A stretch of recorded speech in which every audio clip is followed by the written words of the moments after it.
are indeed different, and it justifies the change order. So I can say, in my time being as executive director, I don't recall projects coming in over budget, so these guys do a good job when needed, pushing back on general contractors. Yeah, but no, thank you for. I agree. I mean, still coming under budget, that's, you know, keeping it tight like that is great. I was just curious how you go about doing your change orders. I know we hold our contractors' feet to the fire pretty tough, you know, and there's a provision in my contract that makes change orders really, really hard to get. Yeah. And I was just wondering if you guys kind of do the same thing. Right, yeah. No, we're definitely try to keep those to a minimum. I feel like on most projects though, earthwork is kind of always, you know, you always have unforeseen conditions when you're doing this stuff, so. I know. Okay, that is for your information only. If there are no other questions about projects, we'll move on to the next item, which is the Fair Women's Ropes Course. I'm going to read the memo here from Matt McHugh. Bring the item to the floor for discussion. So you have attached an evaluation tabulation, which I'm going to give to you right now. We wanted to get this to you at the June board meeting, so we can keep this process moving.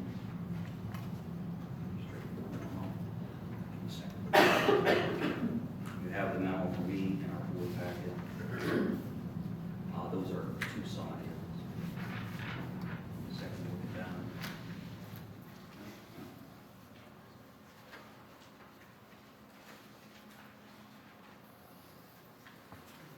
It's been an interesting and enjoyable process.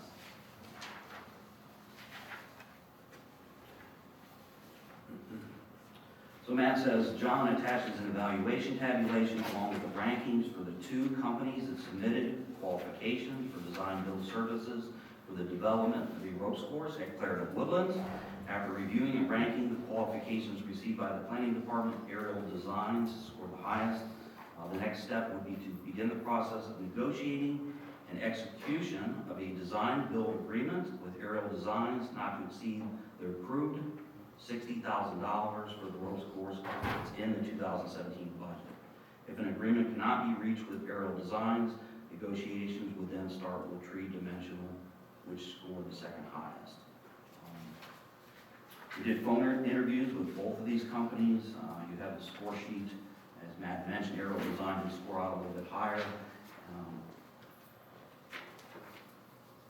So I'll go ahead and entertain a motion to bring the item to the floor and entertain your questions. Second. Okay, any questions about the ropes course? Yeah, so in reading your first letter that you sent to us, you guys actually had more than just the two, correct, originally? Or was it only the two? We only had two submit. Submit. Yeah. Tommy, how many did Yeah, you reach out to? we had two submit. We reached out to quite a few when we were kind of throwing the idea around to kind of formulate our request for qualifications. We posted it on the website and then on the ACCT website, which is it's the Association for Challenge Course Technology. So we actually only had two qualifications come in. But with that being said, after phone interviews and kind of reviewing our packet, we were pretty impressed with both of them. And they were both able to kind of fulfill what we were asking for in the qualifications. So. We'll go ahead and pass these down. These are the RFQs that were submitted. Were you surprised that you only got two? You know, it's a pretty specialized thing. Sure. I mean, typically for our RFQs, you know, we would get qualifications for things that we typically do. You know, we get good turnouts on that because we're doing it year after year, so people are aware and know that we're putting those out. With something specialized like this, the rock wall was the last project that we did that was similar, and we got pretty much the same response.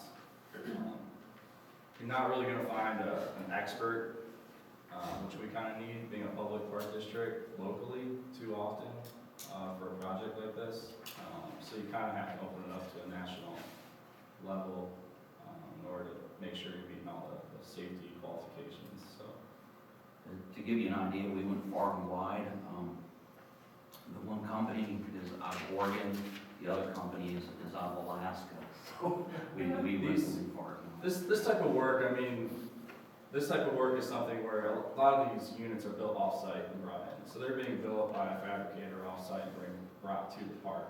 So as far as location, being around the country, these people are set up to have their carpenters and crews go around the country and install these, which is a good thing. They know what they're doing, so. Matt did check references for the company we were recommending. They were happy with the end product. They were happy with the services. So we're pretty optimistic, and we see this as being an exciting opportunity for our families in Geauga County and East Ohio. I'm only slightly skeptical about the tree dimensional group, because as I read, I'm glad the area scored higher, because I see that they have been established for 20 years, so you have Right. probably a longer list of reviews and things to read about them. I'm a little skeptical about tree dimensional because it says they were just founded in 2014.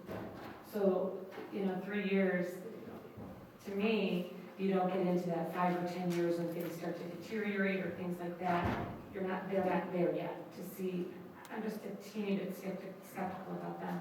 So, I would like to hear what negotiations before, tree dimensional is considered. Okay. Not saying that they're not qualified, but I'm just a little bit skeptical that you only have 2 or 3 years of reviews as opposed to 20 years that you have with aerial. And that was one of the biggest decisions with going with aerial designs as a company that's a little more well established. So we're pretty optimistic that we can negotiate a contract with them. So we asked questions about any scheduling issues, and we checked references. So we're pretty optimistic, and they have successful projects across the nation. So they don't have them here in Ohio, but so it's definitely specialized fields. Well, as they do the installation process, obviously we'll be there inspecting, making sure that everything is, Yeah. I don't know that you need to be there the entire time, but I don't know if you call it Right. milestones Yeah. too, but Yeah, I mean, we'll run everything, through the building department locally.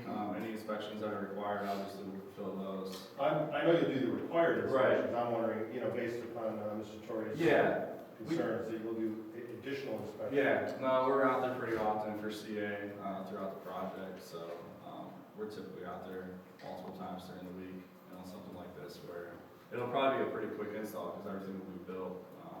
It'll probably only really be a week to 2 weeks of construction on site, so we'll definitely be out there. And then what about, will they train our staff on the maintenance of this course? Will they train our staff on what to look for to prevent injury as, deterioration occurs? Right. What type of training will they do? Is that part of the agreement, or is that just? Yeah, so that's something that we'll negotiate. They actually offer training for our staff, so they're actually qualified. When you read through the RFQ package, the American National Standards Institute is kind of the national standard for safety. And actually, Aerial Designs, the lead project manager on that, is actually certified at their highest level for installation, design, and training for safety. And we'll negotiate in the contract as well for inspections for follow-up. That will kind of give us a warranty on everything that they install.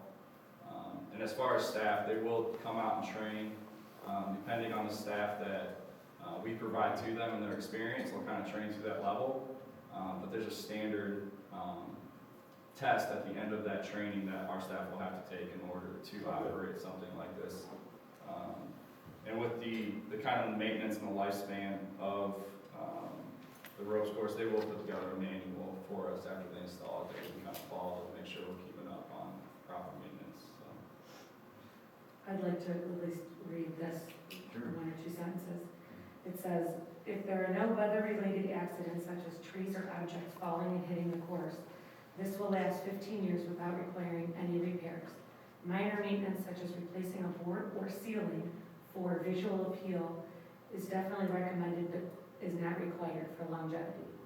Our team recently did an expansion project where we only needed to replace one single board, and there was very little else we needed to do. The safety harness, we recommend replacing every 7 to 10 years based on wear and tear. They provide the safety harnesses at the end of the build. They provide all the training. So Do they issue like do they have a certification process for our staff? They have a test that they'll require them to take. I could look more into that, but I think that does fulfill the certification with ANSI and kind